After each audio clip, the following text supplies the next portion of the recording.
Toxic or contaminated zones have been with us for a while now, and with more recent updates now giving us new incentives to explore, I wanted to answer the question, are toxic zones actually worth their trouble? Here I'll tell you all you need to know about them, including the advantages and disadvantages, and then tell you if they're worth exploring. As always, if you liked the video, please leave a like or a subscribe, it really helps me out. But without further ado, let's get into the video.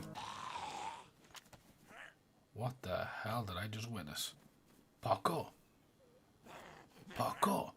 First of all, there are two types of toxic zones, permanent and temporary. For the sake of not wasting your time, the temporary zone should probably be avoided. Other than gas grenades, gas attacks don't affect loot spawns, meaning you'll spend all your time getting gear and come out with the exact same things as if you were to just loot the gas-free town over. Permanent zones, however, are different. They can contain some of the highest tier loot in DayZ, from M4s to assault gear to some of the best armors, but does that make them worth exploring? Let's start with Riffy. Riffy has the run-aground ship located on the east coast. In order to successfully loot this ship, you'll have to travel a few hundred feet into its gas, over some small dunes and shrubbery, all while navigating past a cloud of roaming zombies trying to eat your face. Upon doing this, you'll finally reach the ship itself. This ship is a huge maze with many levels, rooms and ladders, most of which are empty, but some do contain really good loot. There are containers around the bottom of the ship as well, which seem to have the highest likelihood of spawning top tier weaponry, and in case of a required breather, the top of the ship sticks out above the gas cloud, allowing a much needed break. Advantages of Riffy include the freedom to explore away from zombies because they only really frequent surrounding areas and not the ship itself. The open space outside gives you the ability to clear the way more easily before approaching and being swarmed, and it's also close to Krasno airfield, which has a multitude of yellow tents spawning some of the best military and toxic equipment around. Not to mention, it's also in the middle of Svetlo and Berezino. The disadvantages are the inside of the ship is just a mess to explore, and even when you're familiar with it, getting around can definitely take longer than Pavlovo, and consequently using and relying more on filters. Also, unless you clear the way of zombies before you cross the outside, you can become swarmed quickly.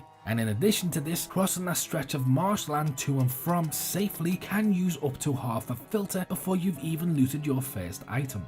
Then we have Pavlovo Military Base. This is a small military facility complete with its own hospital to explore. It's mostly filled with smaller one-story buildings scattered around its compound, as well as about a dozen or so crates. Zombies do still roam around, but you have a lot more cover when dealing with them, with the buildings being relatively close together. Similar to Riffy, if you require the breather, head to the top of the hospital. The advantages of Pavlovo include no huge open space to cross in order to enter. The gas basically starts at the gate of the compound. It's also much easier and less cluttered to explore, allowing you to find better equipment faster and easier. You can also be a lot quicker here, emptying most of the compound within a single filter if you know where to go. In addition to this, the hospital not only spawns medical goods, but guns and other military equipment too. A disadvantage is it's arguably more secluded than Riffy, especially in terms of surrounding areas you can potentially use to acquire necessary equipment. But given both zones require so much work to enter, is the overall gear you get actually worth it? Honestly, there are two sides to this coin. You can get some brilliant gear, arguably some of the best in the game. However, you can achieve basically the same thing without the need for the full NBC suit and filter by going to a northern military base. Although at the minute, this is the only real place you can get toxic ammo, so if you want that, you're gonna have to visit one of these permanent sites. The advantage to using the toxic zone is it's hardly ever frequented by other players, meaning there's usually always lots of good spawned loot, and it's a hell of an experience. The disadvantage of using them is, before you enter a toxic zone, there are a multitude of things you need to do and know, including how to cure toxic sickness